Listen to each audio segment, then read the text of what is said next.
Hello guys. Listen, this is your girl Lisa B, the Life Changer. You know it's time for Jumpstart Monday again. Always want to encourage you to make sure you like, share, comment, tag some people. Let's get the word out regarding these videos. Let's help other people get in a space where they can get a little information. Maybe they can get a jolt of energy, a jump start, and maybe this can be something that will actually be the thing that helps them to change their life. So with that said, I want to go ahead and jump into the lesson for today. I want to talk about how we can stand out in our field. That's what I want to talk about today. Sometimes we have people that look just like us. They're clones. They do and they say what we do, and we do the same. And so I had a mentor that said to me, and this is paraphrasing, he said, well, Lisa, if the other person is doing and saying and showing up just like you, that means that somebody is unnecessary. You ever thought about that? Somebody is unnecessary if it's the exact same thing.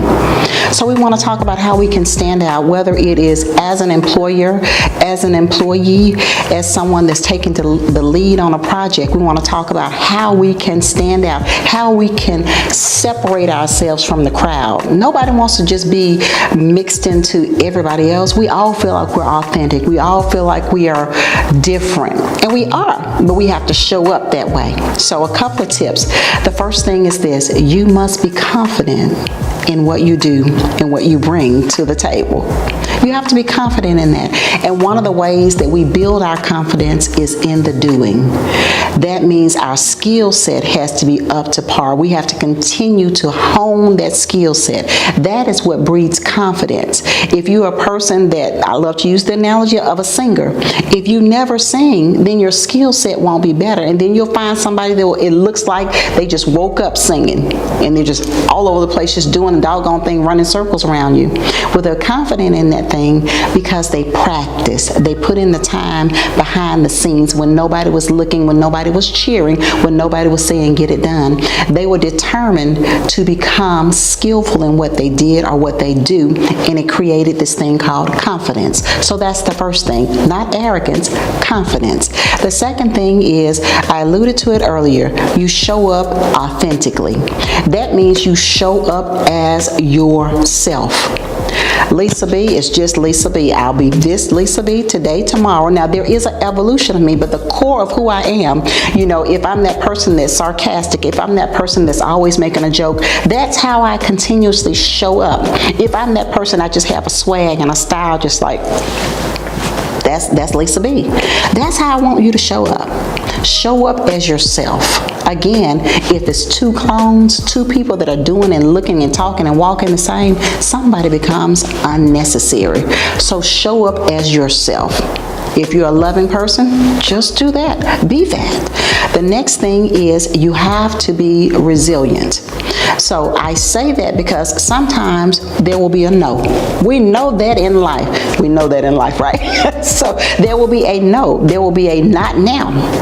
And you have to have a resilience, a bounce back that says, okay, I'm still not going to give up.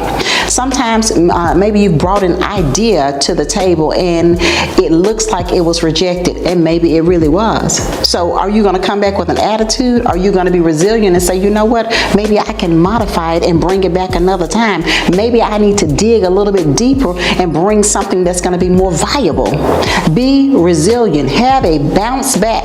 I'm not going to quit. I'm not giving up. I'm talking about these attributes that can help us to stand out. So when people talk about us, they know they're not quitting. They're not giving up. That's what they know about you. That's a good reputation. The next thing is that we have to be willing to grow. Growth is hard because it requires change. It requires us going into new territory. Sometimes it means that we take the back seat and let somebody pour into us. And it might be something that's beneficial where it makes us feel good. And sometimes it just kind of rubs us the wrong way. Because as people tell the whole truth, sometimes we just don't want nobody to tell us nothing. We don't want anybody to tell us what to do or how to do it differently. I've been doing it like this for 15 years. But what results have you been getting? You have to be willing to grow. This helps us to also remain relevant for the times that we're in. It helps us to shift and to turn and to pivot as technology pivots, as the way that we do things changes. Hey, we got to be willing to grow. And sometimes that means that even as a leader, because you know I do like to talk about leaders, that we don't know it all. So be willing to listen.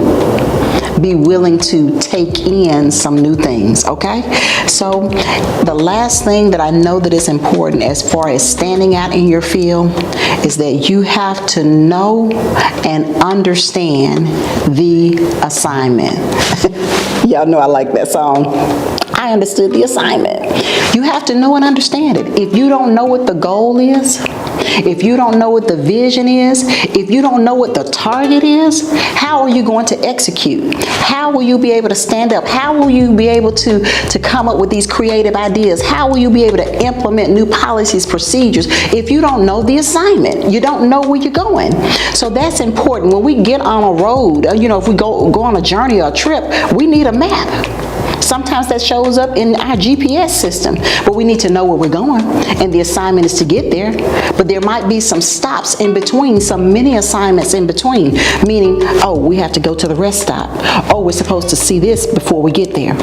So knowing and understanding the assignment will also make you stand out, because what that does is that positions you to also tell other people what the assignment is so that you all can connect. Because remember, I tell you, you don't want to do it by yourself. You can create a team that says, hey, we are on this journey and we understand the assignment.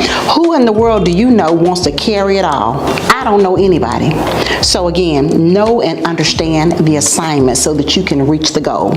So these are some things that I believe that will help you stand out, not only in the marketplace, in your church place, in your workplace, in your safe space, in your home space. Stand out as a leader. Be the one that's okay with, hey, I am a little bit different.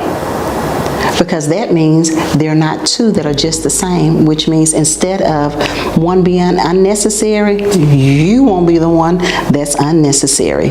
Well, listen, guys, I'm hopeful this information has been good for you. I hope that it has provoked you. I hope that you think about some of these things as you begin to go into your workplace again or open your business. Think about how you can stand out.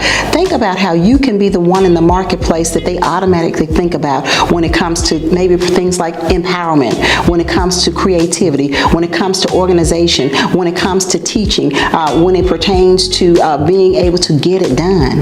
Be the one that stands out. Being the speaker that people know can motivate other people and inspire them to take action. You be the one. Listen again, this is your girl Lisa B. I am the life changer, and you know this is a Jumpstart Monday.